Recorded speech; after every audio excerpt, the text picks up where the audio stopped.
je parle avec certains de nos concitoyens qui en 2016 n'étaient pas pro-talon, mais qui, comme vous aujourd'hui, se préoccupent de l'après-talon. Et lorsque j'ai challengé quelques-uns parmi eux, je vous restitue ce que au moins un d'entre eux m'a dit. Il m'a dit, c'est vrai, moi je n'étais pas à talon. Mais quand on voit, si on est honnête, et qu'on voit l'ampleur des réalisations, on voit ce qui change fondamentalement dans notre pays, on doit être honnête avec le recul pour dire qu'on l'a mal jugé ou qu'on l'a jugé avec précipitation parce que les résultats parlent pour lui. Et à partir de là, la personne me dit, ben, ou bien le président, il continue. Et je dis, il ne continuera pas.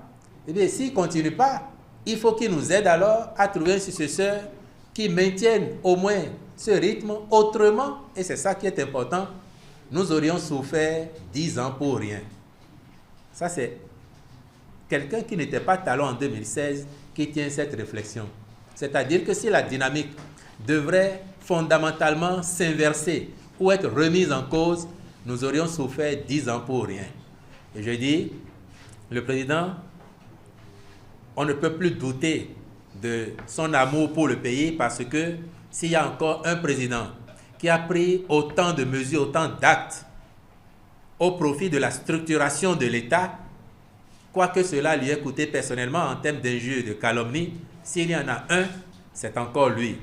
Pour tout ça, je dis à cette personne et pour rassurer toutes les autres, il est candidat à la préservation des acquis de sa gouvernance. Donc, il va nous aider tous, le moment venu, à ce que la succession se passe bien pour le Bénin et afin que les réalisations s'amplifient au-delà de sa personne.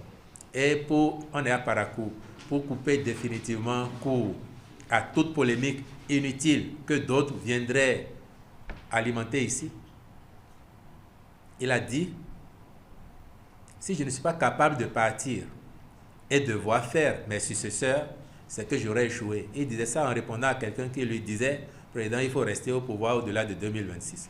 Donc le débat de 2026, il est définitivement clos et nous travaillerons à ce que la dynamique se poursuive pour le bien de notre pays, pour le bien de chacun d'entre nous.